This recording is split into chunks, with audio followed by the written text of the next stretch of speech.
நம்ம எப்படி நம்ம மாதிரி ரோஸ் சோம்பப்படி செய்யறதுன்னு பார்க்கலாம். சோம்பப்படி செய்கிறதுக்கு எடுக்கிற எல்லா இன்க்ரீடியன்ட்ஸும் ஒரே கப்லேயே மெயின்டைன் பண்ணுங்கள்.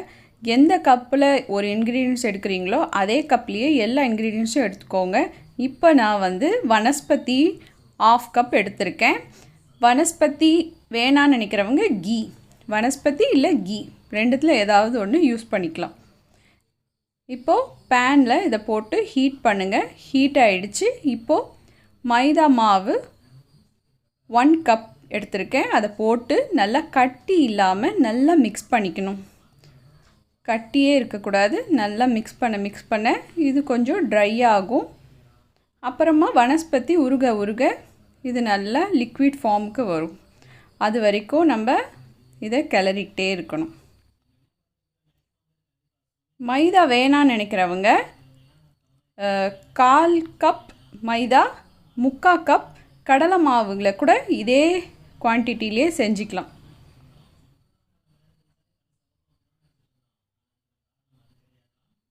ஒரு டேபிள் ஸ்பூன் கீ போட்டுக்கலாம்.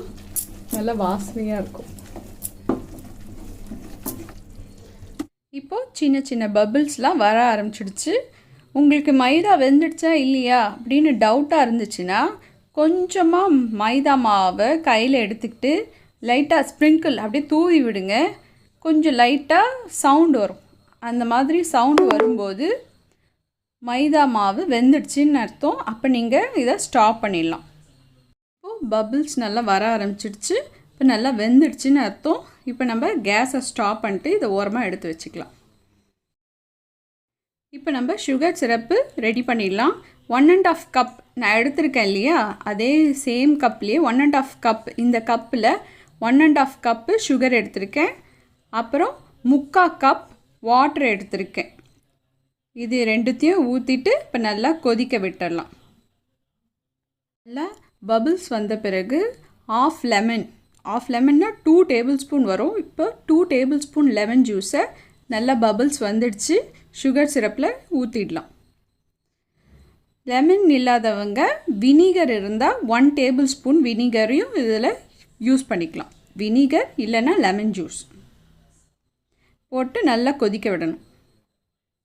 இப்போ ஒரு 7 மினிட்ஸ் ஆச்சு இந்த மாதிரி பபிள்ஸ் வர்றதுக்கு. இப்போ ஒரு கிளாஸ் பவுலில் வாட்டர் எடுத்துக்கோங்க. கொஞ்சமாக ட்ராப் விட்டு பாருங்கள். உங்களால் கையில் அதை உருட்டி எடுக்கிற மாதிரி வந்துடுச்சுன்னா நல்லா இந்த மாதிரி வரணும். கையில் எடுக்கிற மாதிரி வந்துடுச்சுன்னா நீங்கள் கேஸை நல்லா ஃபாஸ்ட்டில் வச்சுட்டு ஹை ஃப்ளேமில் வச்சுட்டு இந்த ஒரு ஹனி கலருக்கு வரும் இந்த சுகர் சிரப், அது வரைக்கும் நீங்கள் நல்லா ஹை ஃப்ளேமில் வச்சு எடுத்துருங்க. ஹனி கலர் வந்தோடனே ஆஃப் பண்ணிவிடுங்க.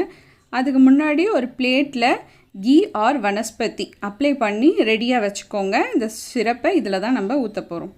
அப்புறமா இந்த மைதாவும் வனஸ்பதியும் பேட்டர் பண்ணி வச்சுருக்கோம் இல்லையா, அதில் 1 டேபிள் ஸ்பூன் ரோஸ் சிரப் ஊற்றி நல்லா கலரிக்கோங்க.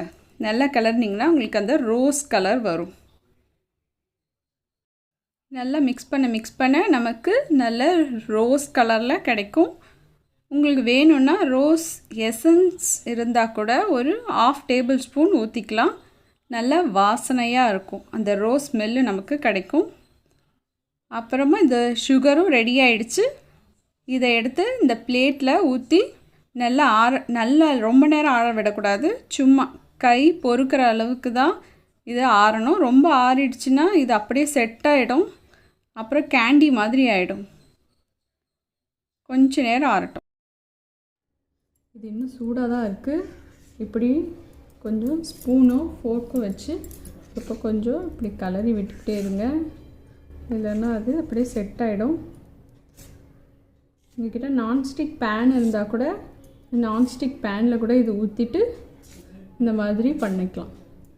இல்லை பட்டர் பேப்பர் இருந்தால் கூட அதில் கூட இதை ஊற்றிக்கலாம்.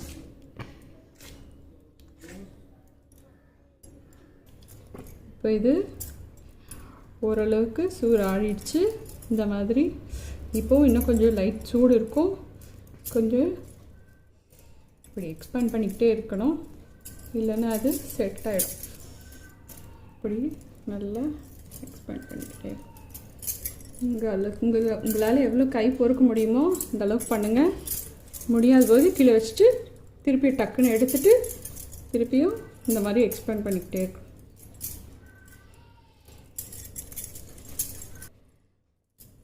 இந்த மாதிரி நம்ம எக்ஸ்பேண்ட் பண்ணிக்கிட்டே இருக்கணும். இது கலர் கொஞ்சம் நல்லா கோல்டன் ப்ரௌனிஷாக வரும்போது இப்போ நம்ம அந்த மைதா வச்சுருக்கோம் இல்லையா, அந்த இது மிக்சரை நம்ம இதோட மிக்ஸ் பண்ணிக்கலாம். இப்படி எக்ஸ்பேண்ட் பண்ணிக்கிட்டே இருந்தால் உங்களுக்கு கலரே அது மாறும். இந்த மாதிரி எயிட் மாதிரி மடித்து இந்த மாதிரி மாவோடு சேர்ந்து செஞ்சுக்கலாம். இந்த மாதிரி போட்டுட்டு மாவையும் கொஞ்சம் கொஞ்சமாக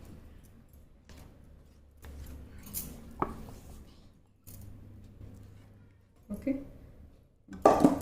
மாவை இந்த மாதிரி மேலே அப்ளை பண்ணிவிட்டு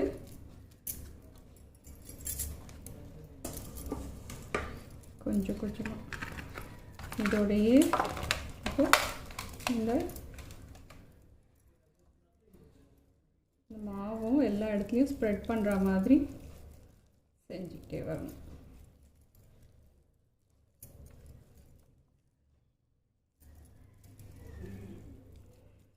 இப்போவே நமக்கு இந்த லேயராக வர ஆரம்பிச்சிருச்சு. இந்த மாவோட